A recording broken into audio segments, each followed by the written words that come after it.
కరుపు మండలంలోని 66 పోలింగ్ బూత్ల వద్ద ఓటర్లకు ఈవీఎంల వినియోగంపై అవగాహన శిబిరాలు నిర్వహించడం జరుగుతుందని, ఈ అవకాశాన్ని కరుపు మండలం ఓటర్లు అందరూ సద్వినియోగం చేసుకోవాలని తహసీల్దార్ పి శ్రీనివాస్ తెలిపారు. అందులో భాగంగానే మండల కేంద్రం కరుపు మండలం ప్రజా పరిషత్ ప్రాథమిక పాఠశాల ఆవరణలో ఓటర్లకు ఈవీఎంలపై అవగాహన సదస్సు నిర్వహించి ఓటర్లకు ఓటు వేసే విధానంపై అవగాహన కల్పించారు. ఫ్రెష్గా మనం రీసెంట్గా ఇచ్చినటువంటి ఓటర్ జాబితాలో పబ్లికేషన్ చేయడం జరిగింది.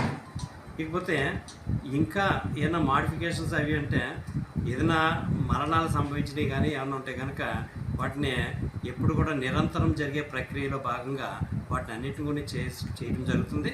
సప్లిమెంట్ని తర్వాత మళ్ళీ పబ్లిష్ చేయడం కూడా జరుగుతుంది. కాబట్టి ఓటర్ల జాబితాని అన్నీ అప్డేట్ చేయడం జరిగింది. అదేవిధంగా పోలింగ్ కేంద్రాల్లో ఉండే సదుపాయాలన్నింటినీ కూడా పునఃసమీక్షించుకోవటం, వాటన్నిటిని కూడా ఎక్కడైతే రిక్వైర్మెంట్స్ ఉన్నాయో అన్నీ కూడా ఫుల్ఫిల్ చేసి ఎన్నికలకి సిద్ధపరచడం జరిగింది. Thank you. ఓటర్లని సమాయత్తపరచడంలో భాగంగా రీసెంట్గా చాలామంది కొత్త ఓటర్లు జాయిన్ అవటం, వాళ్ళకి అవగాహన నిమిత్తం మనం అవగాహన సదస్సుల్ని కండక్ట్ చేస్తున్నాం.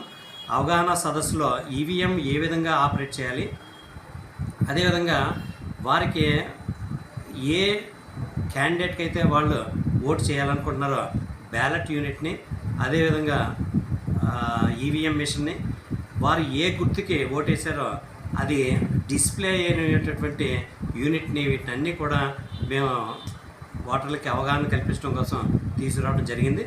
మండలంలోని మొన్న 17వ తారీఖు నుంచి టోటల్గా అన్ని గ్రామాల్లోని అన్ని పోలింగ్ కేంద్రాల్లో కూడా మనం ఎక్కడెక్కడైతే ఈ ఈవీఎం మిషన్ ఎలా వాడాలి అనే విషయాన్ని మనం అవగాహన కల్పించడం జరుగుతుంది.